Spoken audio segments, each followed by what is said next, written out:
sad fucking day. Fucking Levon Helm passing. That fucking sucks. We speaking of Floyd Fest, 2 years ago, we got to see Levon play. And we got to sit side stage while he played, which was like the most stupid thing ever. Because like if you know Floyd Fest on the main stage, you got that side area, and then you're basically on stage left. And that's where Levon sets up. So you're like sitting here like right behind probably one of the greatest rock drummers ever to live. If you disagree with that, I agree with maybe technically he's not the best rock drummer. That motherfucker had soul for days. Jesus. Like seriously, if you ever, I don't know if anybody in here is a singer, if you ever try to sing band songs, Levon never really sang in key. But it was so magical the way he fucking sang because you can't, and what sucks about it is I don't know if he planned it or if he just couldn't sing. You can't repeat what he does without being off. And if you're, yeah, exactly. It was like the most real motherfucker ever. I think, I don't know, Jason Isbell said today, he was like, now that fucking Levon Helm's dead, I don't know who the coolest son of a bitch on the earth is. Just because, Jesus, that motherfucker oozed soul. He was in the fucking band. Man, he was like a badass in the band. He wasn't just like some fucking danko. He was like fucking, he was like, hey, what's up? I'm gonna be a badass and write every one of the great songs. And the only motherfucking American out of that whole entire band. From Fayetteville, Arkansas. Jesus Christ, what a fucking, shit. It sucked a couple days ago when you heard and you're like, oh, he's sick. It's gonna happen. You're just like, oh, fuck. Why couldn't you take like Toby Keith? Just kill that motherfucker. Like seriously, I'll give you, dear God, if you're even real, I'll give you Toby Keith and every other pop country singer if you let Levon Helm make one more record. I will give you all the Jason Aldeans of the world if I can just have one more record. It's all you. Bring me the head of Marty Stewart. It's all you, baby. Bring me the head of Marty Stewart. And Marty Stewart's good, God. Bring me the head. Okay. You sound awfully mean to be the Prince of Peace. Bring me the head of Marty Stewart. Anyway, I'm gonna play you guys another depressing song. I just wanted to say that because, fuck, that just sucks. It's like anytime music loses somebody who's like special. I'm a big comedian fan. I'm a big fan of comedy. And anytime comedians die, I feel the same fucking way. Like when Greg Giraldo died. I don't know if you guys are familiar with Greg Giraldo. When he died, like all I thought was like, why couldn't Dane Cook just fucking die? And stop making romantic comedies and just die and give me a real comedian. But I don't know, whatever. Yeah, exactly. But guess what? Those motherfuckers love drugs. And when you love drugs, we're all gonna die pretty quick. Because seriously, I love cocaine. Yeah, exactly. But guess what? That shit makes your heart go really fast. And guess what? I'm one of those believers that your heart only has a certain amount of ticks. And guess what? Mine has beat the fuck out of itself for the last 3 years. It's okay, you want some cocaine, BJ? Sure, I'll do some cocaine. No, BJ, please don't. Don't you want to see your grandkids? Fuck them. I'm a coke monster. And then when I thought I was like, okay, I'm not gonna do a bunch of cocaine anymore. I find this wonderful pharmaceutical drug called adderall. It's just like, Jesus fucking Christ, it's cocaine in a pill. Did they give you? You can get a prescription. Like a friend of mine went into the doctor and was like, yeah. He's like, what's your symptoms? He's like, I'm a songwriter. I just can't focus on writing songs. Dude's like, here's a prescription for adderall. And Stu came back to me and was like, we're gonna party so hard now. I have a prescription for this crack cocaine that they give fucking 13-year-olds to make them do math. But it's funny because when you're not 13, you're doing it. When you're fucking 27 and doing it with a bunch of whiskey, it's awesome. Anyway, I'm gonna play a song. There's the band. I told them, like, give me enough time for one song, then come back out. Haven't played it yet, still talking about cocaine and adderall.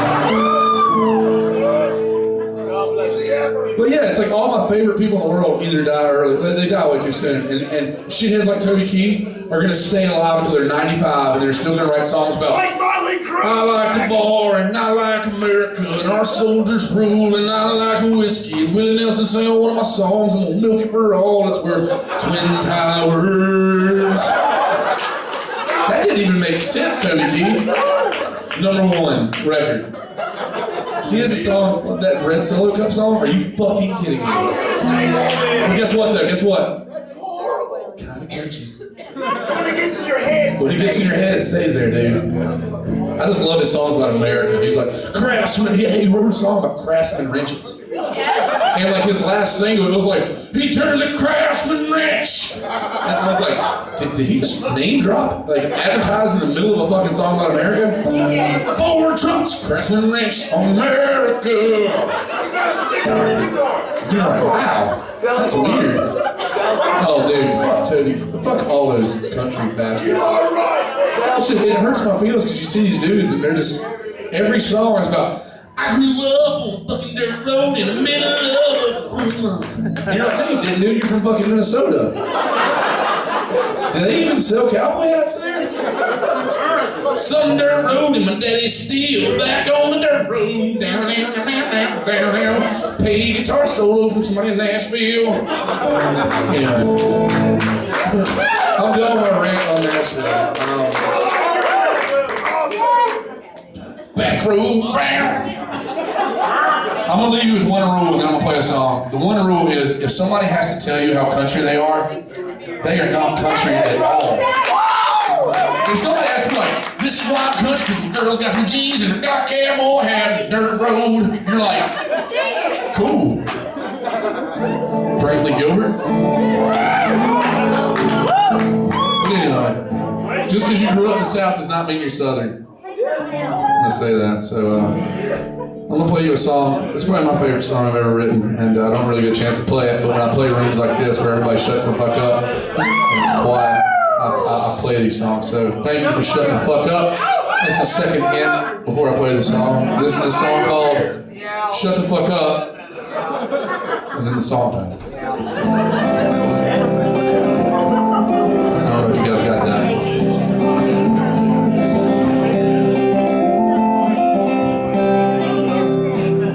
Mother came, packed her bags, and drove her off to nowhere. And in the shadows of her second father's shoulder, she just stood there, crying, crying. Then the wicked lies rolled off her tongue like war-bound soldiers marching.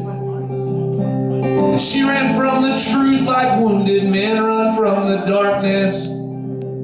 When they're dying, dying.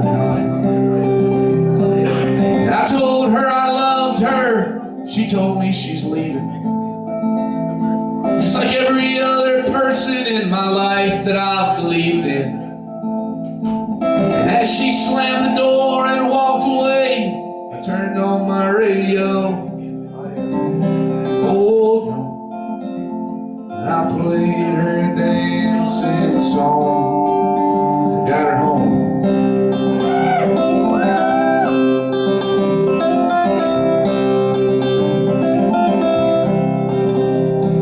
And I had more faith in her than her mother had in Jesus.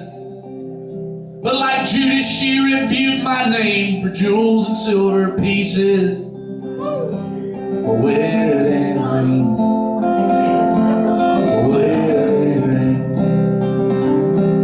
And in my darkest hour, her eyes filled with desperation. Her words were sharp and her sword was swift. Lord, I had been forsaken by my one true love, my one true love. And I told her I loved her, and she told me she's leaving. Just like every other person in my life that I've believed in. And as she slammed the door and walked away, I turned on my radio. Oh no. And I played her dancing song that got her home.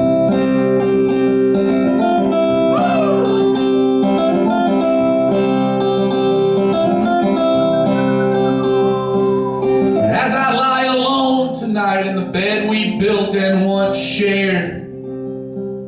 I wonder where you are and who you're with. Do you think that he cares about you?